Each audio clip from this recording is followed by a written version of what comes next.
else. No, you didn't. I just did an introduction and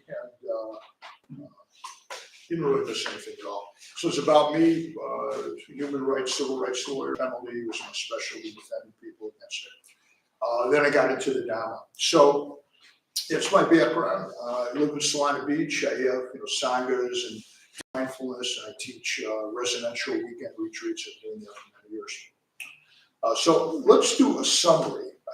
I promise we go over the homework, but let's do a summary. For those that have been here, all the 6 weeks, and also for those that haven't. The first week was mindfulness, basic mindfulness, which is what? Being present, knowing your experience in the present moment, or just simply knowing.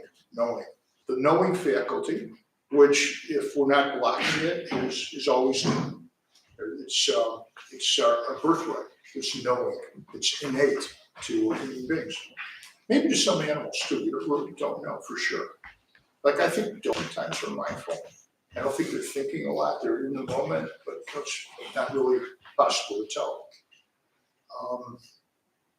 Second week was the Four Noble Truths, said to be the most important teaching of the Buddha. Basically, that is that suffering is universal. As human beings, we're going to suffer birth, old age, sickness, and death. Getting or being with who we don't want to be with, not being with who we do want to be with, and countless other variations of suffering or unsatisfactoriness in life. Second noble truth is how we add to that. That's where we can experience that.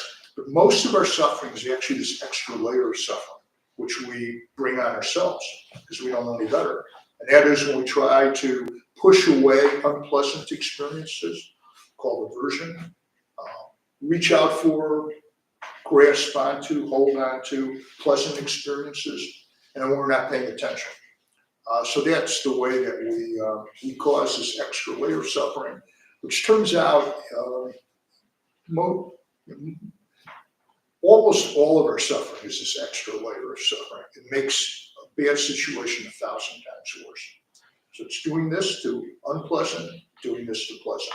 We do this, that's the third noble truth, acceptance, letting it be, letting it go, compassion, self-compassion, however you want to call it. And then the fourth noble truth is the so-called Noble Eightfold Path. And there's beyond what we can touch here, but it involves concentration, mindfulness, investigation, interest, curiosity, things like that, tranquility, equanimity.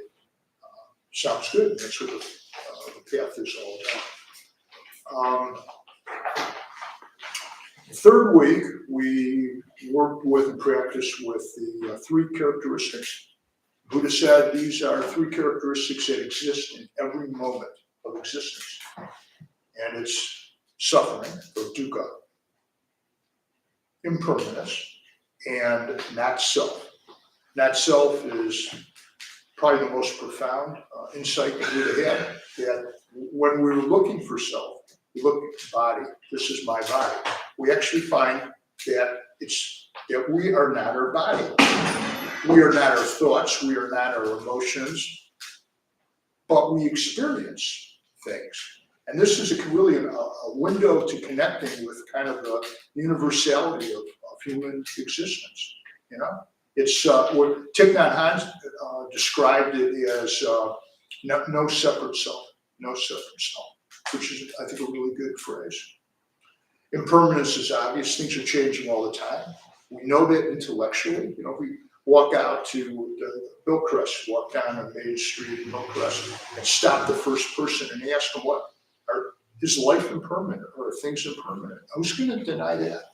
But we really don't get it. Just knowing it intellectually is not really feeling it, understanding it organically. When we realize that things are changing all the time, again and again and again and again, there's no reason to do this or to do this. This is the only thing that makes sense. Because next second will change. You with me so far? Fourth week was practicing with painful body sensations, and difficult emotions. Anger and fear and loneliness, etc., etc. Last week, we took up the teaching of the 5 Brahma Viharas, 4 Brahma Viharas. I mentioned that before. So this now we'll move into our check-in. So the one we practiced with in detail and depth last week was compassion. It's called Karuna in Pali, the first language that the Buddha's teachings was translated into. So Karuna is it's said to be the quivering of the heart in the face of suffering. Quivering of the heart in the face of suffering. So sometimes we do something about it, sometimes we just experience it. Maybe it's just being there for a friend or a family member who is experiencing suffering and being present for our own suffering. Don't miss that. It's really important. So the practice assignment was to practice compassion. The phrase that I gave you was, may I be free from suffering, or may you be free from suffering. Simple phrase. We say that again and again and again. Try to connect in the heart center. It's okay if you don't, just keep the phrase going. After a period of time, compassion arises. It may take 5 minutes, it may take 5 years, but this is the practice. So, who wants to check in? Did you try it during the week? What happened? What did you notice?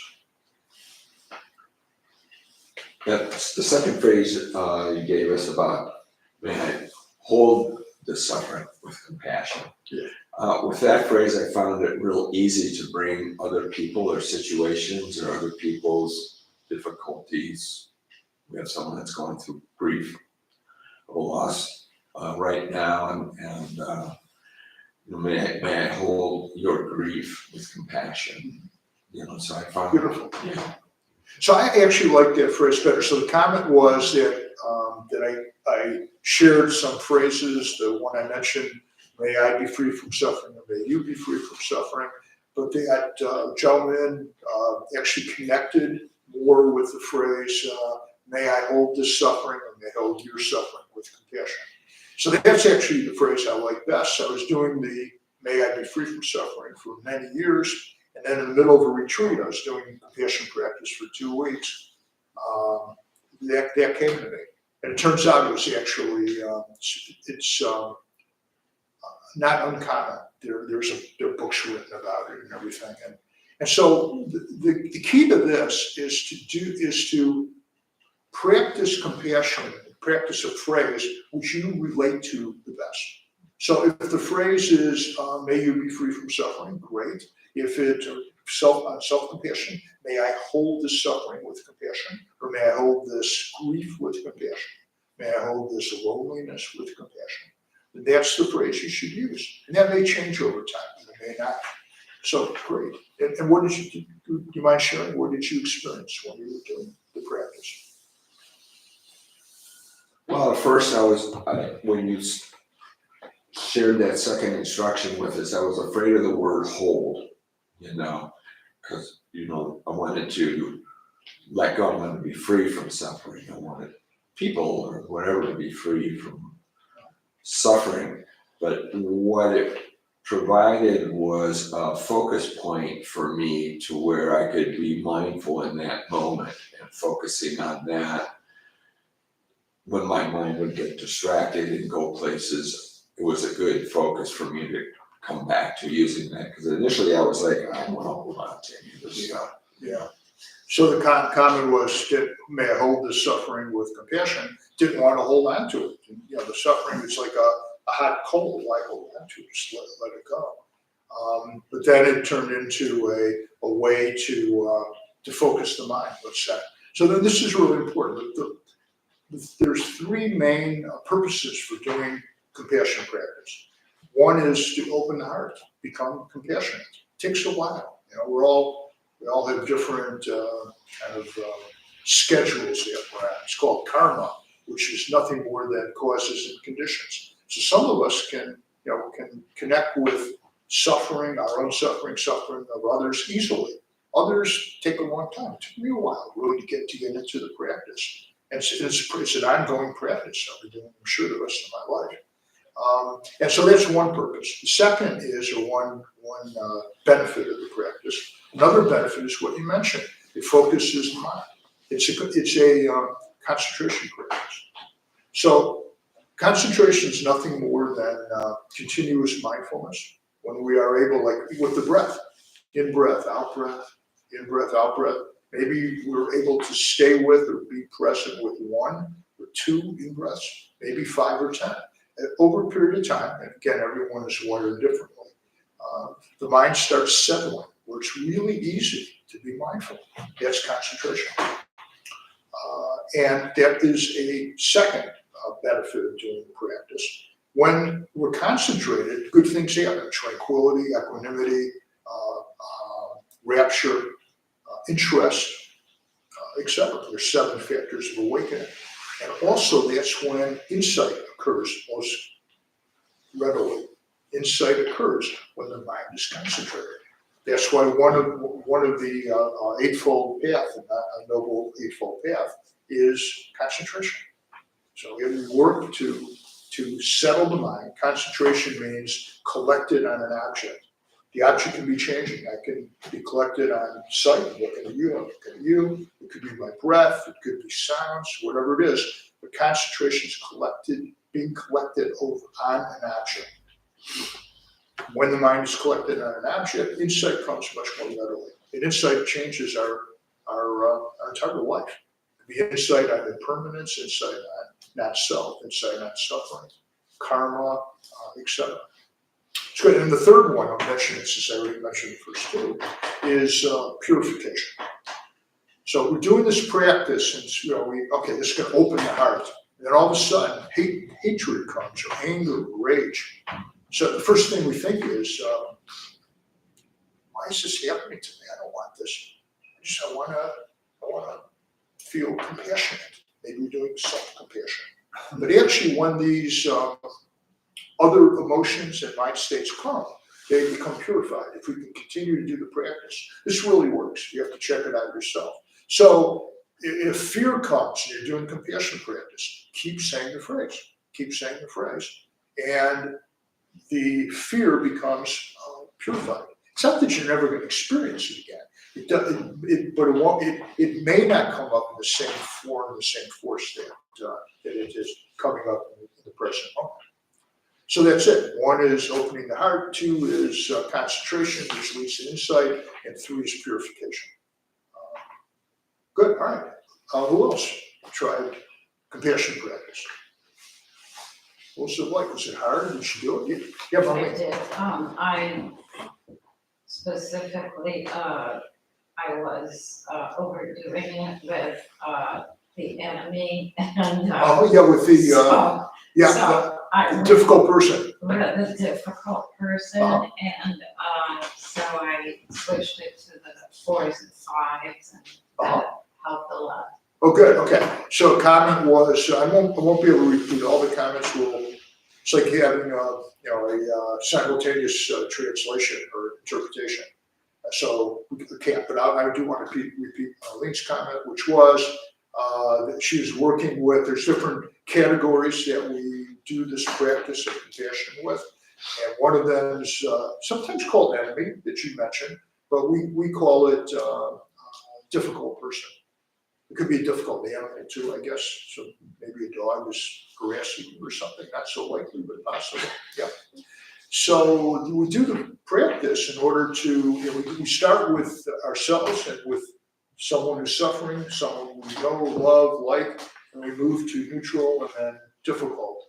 And that she was working with not the most difficult person, but someone kind of difficult, but not really super difficult. It's kind of like lifting weights. You don't want to start with 100 pounds. You start with 10 or 15. You build up the compassion muscles, you might say. So good. All right. So that's anyone else before we move into the precepts? Anybody else with compassion? Okay. And the point of the practice is what? Is it to be a good meditator about and around compassion? No, it's really to develop compassion so that around the world we're able to be present with suffering.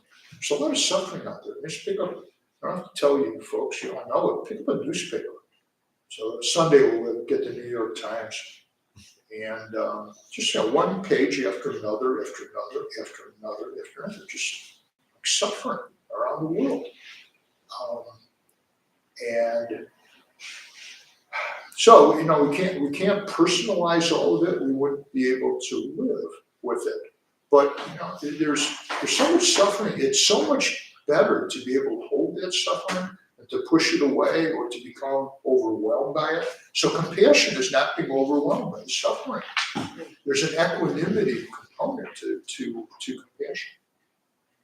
And when we're feeling overwhelmed and to a point where we just can't do the compassion practice anymore, the instruction is to stop the practice and just practice mindfulness around the feeling of being overwhelmed or overwhelmingness.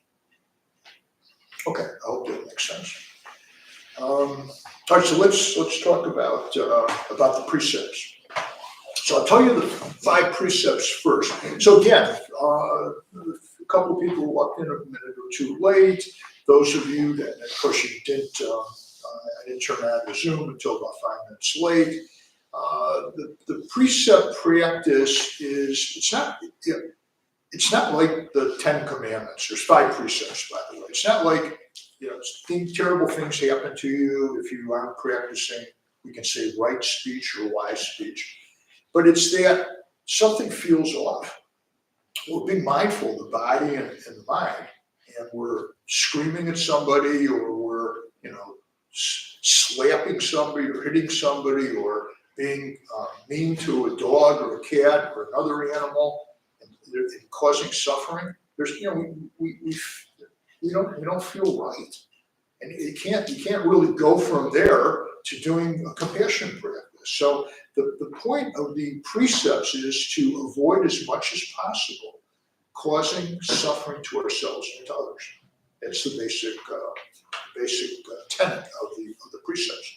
So the first precept, and I'm gonna take up the first precept last, but I'm gonna tell you what it is, because I wanted to talk in more detail about that. First precept is refrain from killing or from causing harm. So there's 2 different interpretations.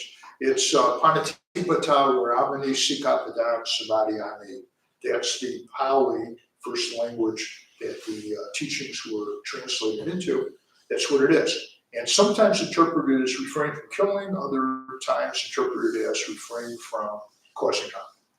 Second precept is undertaking the precept to refrain from taking what is not offered. Taking what is not offered. So I'm going to give you an example of that. I sat or meditated for 2 months back in 2023, pretty early in my practice. And I finished 2 months, mostly in silence, like 99.9% of the time. I talked to my teacher 3 times a week for 15 minutes, one-on-one. And then I started working in the kitchen for both months, so maybe a few words sometimes. I'd ask the head cook, where do you want me to put this bulb, if I didn't know where the bulb went. And that was it. The rest of the time I was silent. No emails, no phones, no nothing. And then at the end of the retreat, I went to make a phone call. And this is up at Spirit Rock in Woodacre, California, Marin County. So they have a room. They used to have this before cell phones, right? I mean, at least before cell phones were effective. So it's 20 years ago. So I walk into this room. It's kind of like not only it was a phone, it was like a whole payphone. Remember those? Maybe no. Payphone, and there were sodas in there. So I hadn't tasted a soda, and I don't drink soda anymore, but I was drinking it back then. And they had like 1,000 sodas in there. And there was caught my eyes, a lemon lime soda. So not a lot of sweet. I wasn't eating a lot of sweets during the period of time. I just had a real taste for a soda. And I looked around. There's nobody there, and I thought, okay, I'm just going to take 1 soda, and then I'm going to leave like $10 to make up for it, or whatever. So I was trying to talk. I was noticing before I caught myself that I was coming up with all these reasons why it was okay to take the soda. But clearly, the soda was not being offered to me. And I almost took it, but I didn't. Again, remember the precept. So this is, it's not only like, it's not only bank robberies or going and picking someone's pocket. It could be much more subtle. It might be someone leaves something on a table and you just like sample it a little bit, or maybe you take, somebody has some candy, there's 15 pieces of it. Oh, they won't miss one, and you take it. So it's really not to do that. If it's not being offered to you, then don't take it. That's the precept. Third precept is undertake the precept to abstain from causing harm with our sexuality. So this could also be pretty subtle. There's some obvious things. So things that are against the law, right? I mean, having sex with a minor, sex against someone's will. Obviously, it's completely against the precept. Can't do that. And then what about like more subtle issues and stuff about in relationships and how we deal with? There's so many different issues that come up. So it's really about being in touch with not causing harm with our sexuality. And it could be really challenging sometimes. Sometimes it's actually pretty easy. And we know, some things are so obvious that we can't be doing it. But in relationships, some things can change or can be more challenging. So I'm going to kind of go through these quickly because of the time. I know we have an hour for everything. We'll do some meditation also. So far, any questions or comments, either on taking what's not offered or on not causing harm with our sexuality? Anybody thoughts? Okay, now we get to one that's like especially juicy, which is not causing harm with our speech. So there's really four components of this. One is to not to lie. Another is to speak in a timely way. So this is the way I would summarize. So not lying is self-evident. And so what do we do? What I'll do sometimes is when I don't want to tell someone something, which is the truth, and so I'll try to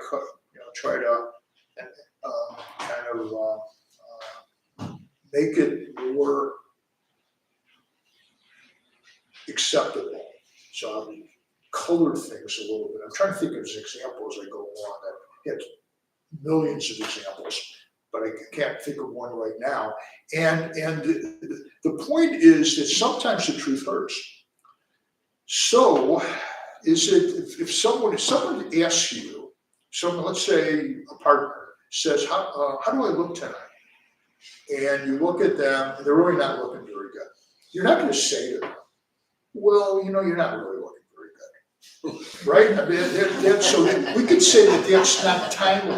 It's not right. It's not, so maybe you say, you look a little tired today, or something like that. You're trying to get around it, and then you start thinking, and then you go, oh gosh, I hope I didn't violate the precepts. So it's, again, you don't get slapped on the wrist or you don't go to hell if you violate the precept. It's really, does this feel okay to say this? So being in a timely way. So if Thich Nhat Hanh, the amazing, wonderful Vietnamese Zen master who died last year in his 90s in Vietnam.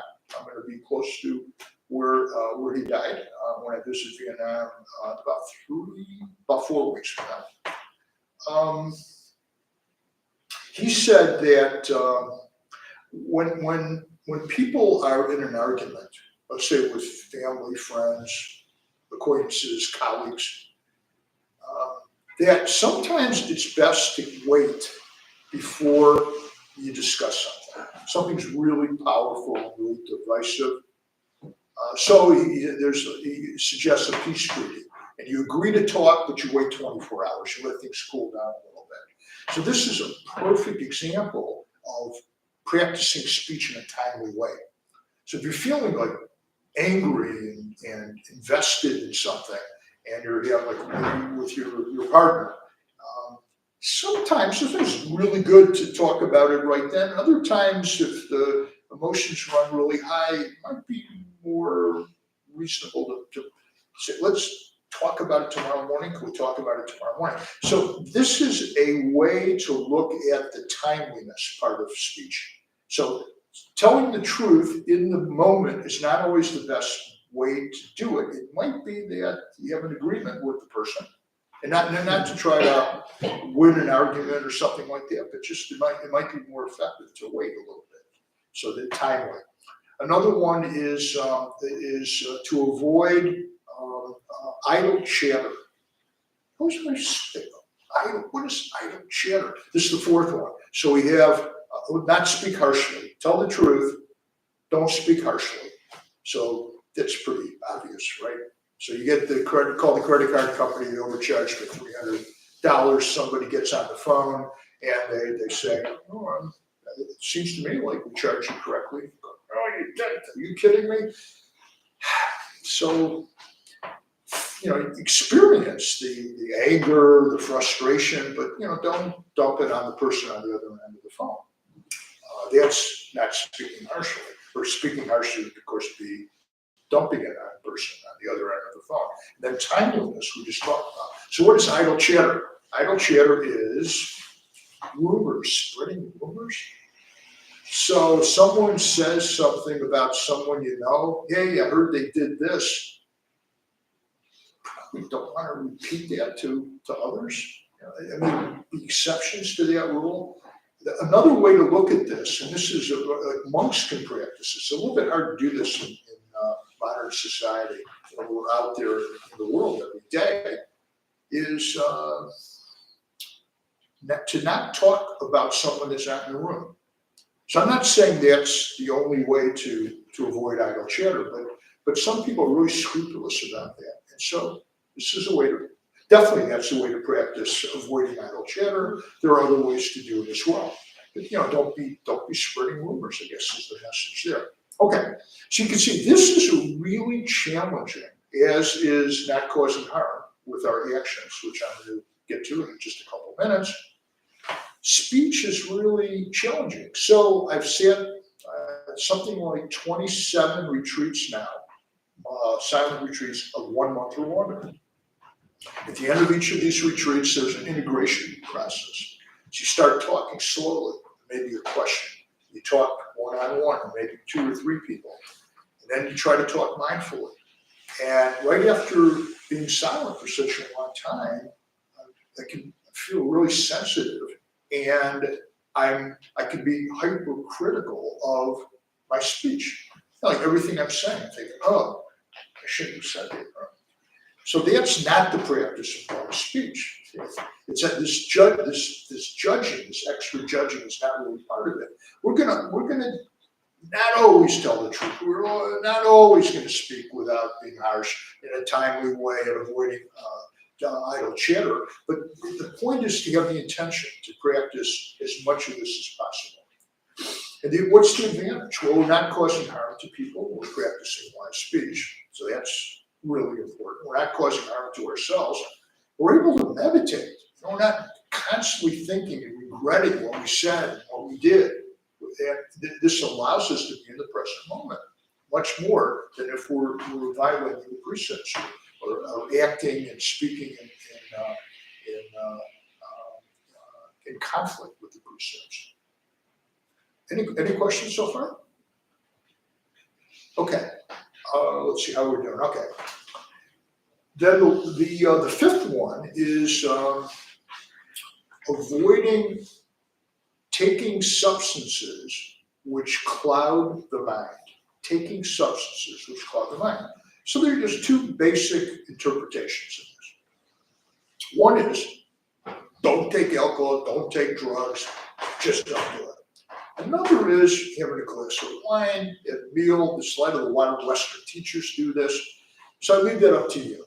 But if you're going to be using dangerous machinery, if you're going to be driving a car, if you're going to be picking up and handling an infant, it's very unwise to be intoxicated. So that's an easy one. That's like one side of this. So it's, again, up to you, your interpretation of this. There's some teachers say it's okay, it doesn't matter. Other teachers say, if you're gonna be my student, you don't take any drugs or alcohol, that's the way it is. You have to decide that, and that's the 5th precept. So I'm gonna get back to the 1st precept, which is do not cause harm or do not kill. So this is something that is near and dear to me, this precept. And I actually started an organization some 13 years ago with 3 friends of mine, David, Patty, and Kim, called Dharma Voices for Animals. Dharma Voices for Animals, or DVA. So we're international, we're the only international Buddhist animal advocacy organization in the entire world. So I'm going to Asia, I'm going to Thailand, I'm going to Sri Lanka and Vietnam, 3 countries that have 141 million Buddhists in the 3 countries, 141 million. And our message is, so not to cause indirect suffering. So if we walked up to someone, slapped them in the face or punched them, direct suffering. If I kicked a dog or intentionally harmed a cat or a goat or another animal, I'd be clearly violating the 1st precept. The more interesting question, and the question that's never talked about or let's say rarely talked about in Dharma circles, in temples, whether it's in Asia or in the United States, is what about eating animals? What about eating animal products? So this is what I do. I mean, I spend much of my life, I teach the Dharma, I practice the Dharma. I'm supervising a construction project where I live up in Solana Beach in my condominium unit, and things are like, it's a huge project, and it's a real pain to do this, and it's going on and on and on, and one of these days we'll be finished with it. But much of my energy, much of my day is devoted really to this. So, do anyone here know who Bhikkhu Bodhi is? Bhikkhu Bodhi? So no one? Well, you should see a couple of hands, but anyways, he's generally regarded as the foremost Buddhist scholar, living Buddhist scholar. And he's translated the original teachings of the Buddha, which is called the Pali Canon. And he's in New York, he's a monk, trained in Sri Lanka, but he's an American. And I want to recommend a film, this is a very nuanced and very important, but very challenging area for a lot of people. Yeah, because we're really tied into what we eat. Thanksgiving coming up, Christmas coming up, traditions. Our families, our friends, and all. So we are really by habit, we're accustomed to eating certain foods. For most of us, it's eating turkeys and Thanksgiving and other animals. And when I grew up, I was raised on, meat in the morning, in the afternoon, and at night. And then at some point, 35 years ago, I started questioning this. So Bhikkhu Bodhi, I'm going to recommend a film. If you just go to YouTube, it's a film that we produced, Dharma Voices for Animals. Keegan Kuhn is a well-known animal advocate and activist, a really well-known documentary filmmaker. Helped us, I helped write the script, as did David Blatt, my colleague back then. It's called Animals and the Buddha, and it interviews teachers, monks, nuns, lay people around the world. A lot of Asians, a lot of US guys and Europeans and everything. A lot of different cultures, races, to get people's perspective on what we're talking about. Is, if the Buddha were alive today, he'd tell us not to eat animals, not to eat animal products. So Bhikkhu Bodhi says that, if you go into a store and you buy part of a chicken, that it's really hard to say that one is responsible for the death of that chicken. But it's the next chicken, because when you buy the chicken, and the store orders another chicken, right, or whatever the animal is, and then an animal is slaughtered. So in an indirect way, we are responsible for the death, if we're eating animals, the death of the next animal. So that is one view. That's the view I have.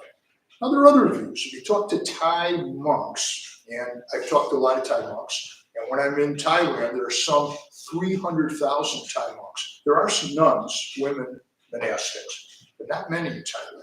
Almost all the 300,000 are men, so we call them monks. They will say that they are required to eat whatever is offered to them. So if you're alms rounds, so a bigger bowl than this would hold a lot of food. But if you had a bigger bowl, the monks go door to door in some places in Thailand and in Sri Lanka and in Vietnam, and it's like the begging bowl. And they go from house to house. The people come out, they put food in the bowl. This is the way the Buddha sustained himself, and the way that other nuns and monks throughout history have sustained themselves. So the rule is, it's in it's called Jivaka Sutta. Jivaka Sutta is that a monk or a nun is allowed by the precepts to eat whatever's put in their bowl unless they have a suspicion the animal was killed for them. Example, sometimes nuns and monks are invited to eat at someone's house. And there's a goat living in the back.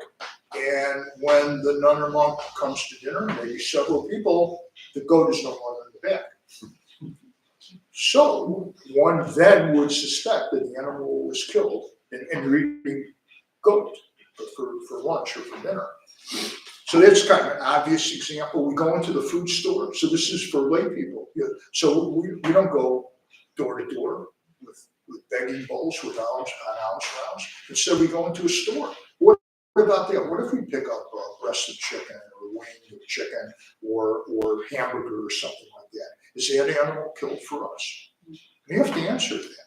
I mean, the answer is clear today if you're going to practice the precept. So it's said that in the U.S. and in Western countries, between 10 and 20,000 animals are slaughtered every year for one person. One person. So a lot of smaller animals that come from the sea or live in water and all that. So here, what did the Buddha say about this? So he said very little about this. He left most of this up to the interpretation of the monastics and also the lay people. But he did say that every sentient being, and this is really important, every sentient being is entitled to our compassion, so we practice compassion mostly, and to not be harmed. So what's a sentient being? Anybody? What's a sentient being? Anything with senses? So, Anything with senses, with feeling? senses and feelings, that's it. So we could say a being that feels. So human being, obviously, we all feel. What about a chicken? Clearly. What about a fish? Every study that's ever been done that has any validity, fish feel pain, just like we do. Now you go way down, you go shrimp, it's a little less. What about an insect? I don't know. So I don't intentionally harm insects because I really don't know. Maybe they don't, maybe they do, who knows? But no, most of the animals we eat, there actually are some Thai monks 100 years ago that ate insects. Today, who knows? But when we're eating sea life and aquatic life and clearly the animals feel pain. So that's where the Buddha drew the line. So Buddhism really has a different approach to all this. I can see anybody wants to jump in. It's just something I really want you, since it's never talked about, I want to talk about it. And this is our opportunity just to bring it up. Explore it. Take a look at our film. And it's, there's some 150,000, 170,000 to watch on YouTube, but actually it's seen in temples all around the world. And so our average crowd might be 50, 100 people seeing it. I'm sure well over 1 million people have seen it. Take a look at it and just, this is up to you. It's not, again, it's not a commandment, but it's a guide. Do you want to be a part of this? You have to all decide. Take a look at our film. I think it's non-biased. I helped write the script. Yeah, so take a look and see if you like it. The most important thing. See if it colors your not only your attitude, but what you want to do. And you can start wherever you want. Just take a meal off. If you're eating a lot of animals and animal products, just I'm vegan myself. I'm vegan for 20 years. Just see. That's how you start. Take one day off where you're just vegetarian. Take maybe lunches, or maybe raisins and stuff, fruit juices and tropical fruit, and see what it's like. See if that doesn't affect your well-being, if you don't feel better by doing that. It's also health benefits, environmental benefits are huge. So anything about the precepts that we've covered today, because I want to leave some time for meditation. Is anybody, please? The last comment, I'm pro-vegan and all of that, but where do you draw the line at the sentient? What about spinach and trees and things like that? Yeah. Don't they also want to live? Yeah. So the question is often asked, maybe the most common question is, what about plant life? So I have two answers for that.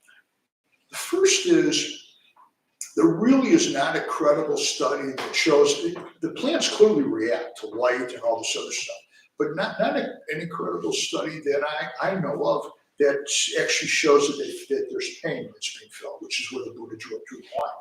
The second thing is, if you love plants, plants are wonderful, but the best thing we can do for plants is to eat them directly.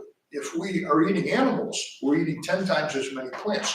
The 10 grams of plants go into every gram of animal that we eat. So if we love plants, we want to preserve them, we want to spare them, we have to eat something. Then eat the plants. That's the best way to be kind to plants. Yeah. It's not really beside the point. One of my favorite groups of people to advocate for is farm workers. Sure. Because even if you're Yes, vegan, thank you. there are really terrible things done to farm workers. Yeah. And they aren't treated with humanity in California a lot of the time. Yes, the comment is about what about farm workers? And I was going to mention, and I didn't see my notes, too light, the slaughterhouse workers. So in the United States, this is all documented. And we're actually thinking about doing a movie on this. We're talking to a wonderful filmmaker right now. Slaughterhouse workers, predominantly in the United States, undocumented immigrants, mostly from Central America and Mexico and South America. Poor. Working in slaughterhouse is by far the most dangerous job in the Western world. Can you imagine literally slicing the throat of 1,000 animals and then going home at night to your little children? And these workers are exploited beyond anything imaginable. And so what we want to really do is spotlight them as a human rights issue, but also as an animal rights issue. If you care about them, then go plant-based. It's much better for the environment. Almost the great majority of greenhouse gas and carbon bad effects on our environment come from factory farming. And so if you care about the environment, go plant-based, or at least be vegetarian. You'll still make a big impact on that. So thank you. I'm going to say that. Okay, so now you got a sneak preview. We have a film coming out, probably not for another year or two. Good. Anybody else? Yeah, please. I've been contemplating this for Yes. 25 years of being a vegetarian, but not a vegan. So it's ethically, it makes a lot of sense to be a vegan. So, but I was thinking about that indirect, about the suffering, eating eggs and cheese and milk. So there's a whole other layer there. Common was vegetarian. I was vegetarian for 25 years before I became vegan. And so we're contemplating going plant-based. Yeah, and so ag industry is to ridiculous. All the male chicks are killed within 1 day of their birth because they have no market value. And the females lay eggs, so they take them, they put them in these battery cages, they get them their wings, and they get slaughtered when they're 2 months old, and usually live to 5 or 6 years. So it's pretty awful. The cows, the dairy cows they're slaughtered. The calves, the male calves are slaughtered when they're 6 months old. I mean, it's just a horrible story. I'm just the messenger. I mean, just take a look at it. And the film talks about, Patty talks about dairy, and Kim talks about, she runs a rescue place up in Northern California. She talks about eggs, the egg industry. And so I just invite you all to get educated. It's important, and it affects everything. And it's the precepts by the Buddha. What would the Buddha do if he was alive today? So you have to decide that. What would he say? And then last thing I want to say about this is that you have Mahayana Buddhism. It's all of China, it's all of Vietnam, Japan, South Korea. North Korea is, I don't know what's going on there. Malaysia, Indonesia, it's all Mahayana Buddhism. So 70 to 80% of the 1 billion Buddhists in the world are Mahayana. Their scriptures are absolutely clear. The Buddha was vegetarian, and he wanted all of his followers to be. Yet if you go to these countries, there's some vegetarians or some vegans there, but pretty much the monastics are pretty good about this, you know. But the lay people really no, and nobody talks about it. You know why? I mean, this is a big scoop. A lot of the people donating to the temples are they're not vegetarian, and so they want to offend them. I mean, you have to pay their bills and everything, so you have to be really careful. So I'm invited to talk at different places, and some places won't invite any of us. We've got 19 people on staff in Sri Lanka, a small country, only 22 million people there. So we're talking in the same room with about 100,000 people a year. We're changing a lot of hearts and minds, but most of the countries are not so welcoming. They don't really want to talk about this anymore. So I just bring it up, and I hope you're curious about it. Just check it out yourself. So I want to leave a little. Anyone else? I want to leave with some time to meditation and all. So let's meditate.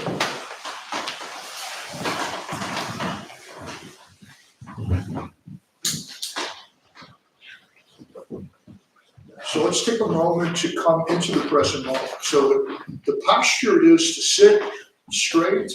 If you can lean back on the chair, but it's even better if you keep the back straight. Not rigid, but straight. Feet on the ground, or if you're sitting on a cushion or kneeling on a mat, just feel the contact with the floor. First instruction is to know there is a body. It's the first instruction on meditation the Buddha gave. The Satipatthana Sutta, the foundations of mindfulness. Just know there is a body. Feel the body. So a lot of talking, or thinking about this, or talking about it, just let that go. Just feel the body.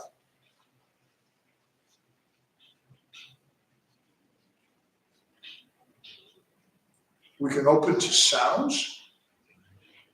Notice the sound of my voice, other sounds in the room, outside the Dharma Monk's temple, inside. Might be an internal sound. So we don't have to do anything to hear. Hearing happens. Just pay attention. Notice sounds. This is mindfulness of hearing.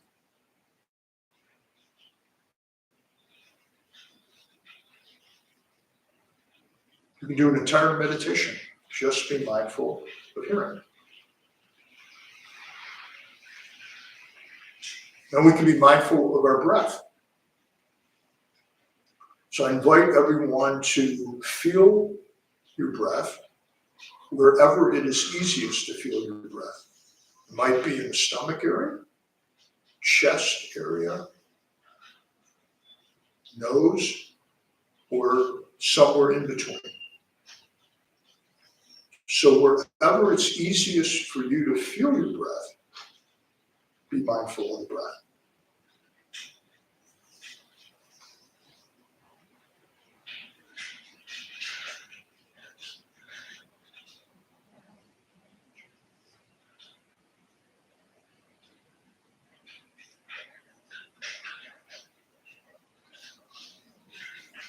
And I'll share with you two of the instructions the Buddha gave. He didn't give many meditation instructions, but two of the instructions were to notice the in-breath and notice the out-breath. Very simple.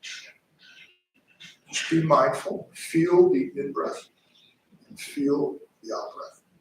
The next in-breath and the next out-breath. It might be helpful to count the in-breaths. So it might be 1 in-breath, 2, 3. Go back to 1 again. You don't have to count, but sometimes the counting helps the mindfulness. The next instruction is to notice if the next in-breath is long or short, and notice if the next out-breath is long or short. Long is not better than short, which is not better than long. Just notice. It's a way to increase interest. So you're noticing in-breath, long or short, and out-breath, long or short. Is the in-breath pleasant, unpleasant, or neutral? Same question with the out-breath. Next in-breath, is it pleasant, unpleasant, or neutral? It's Vedana, or feeling tone. Very important for the Four Noble Truths.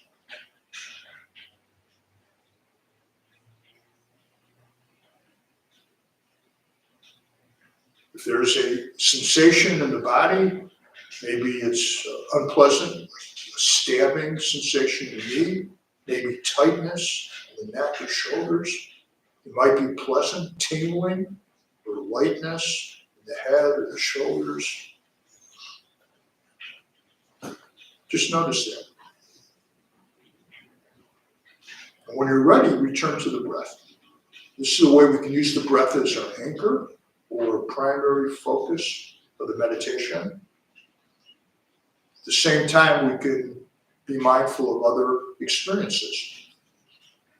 If you're feeling restless, know that you're feeling restless. If you're feeling sleepy, know you're feeling sleepy. And when you're ready, return to the breath. In breath, out breath, long or short. This is basic Vipassana or insight meditation. Using the breath as the primary anchor. There's other ways we can do this, but I'm teaching this tonight.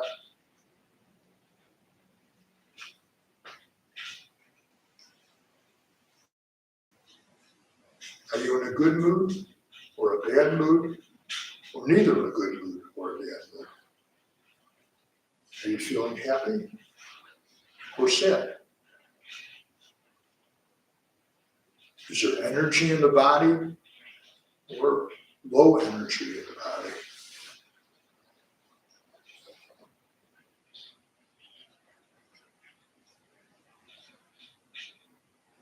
If you are lost in thought, the moment you notice you're lost in thought, that's a moment of mindfulness. Simply return to the breath.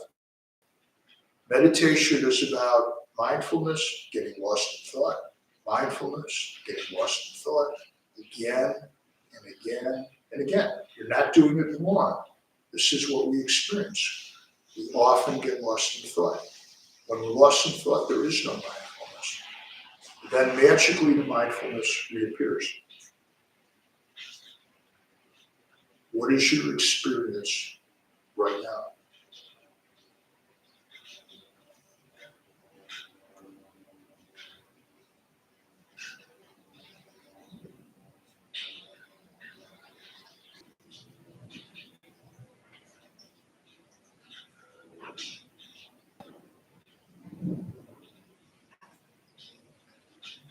If you're lost in thought, there's no need to judge that. Minds get lost in thought again and again, and again, you're doing nothing wrong. Just simply return to the breath.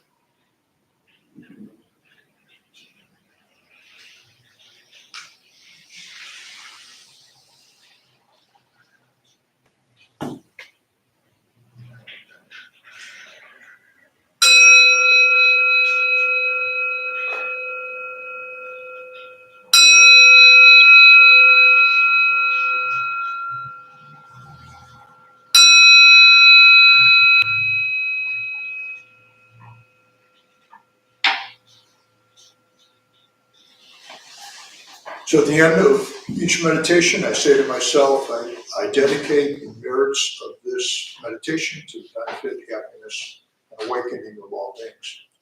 So that it's said that we do the practice not only for ourselves, but for all beings.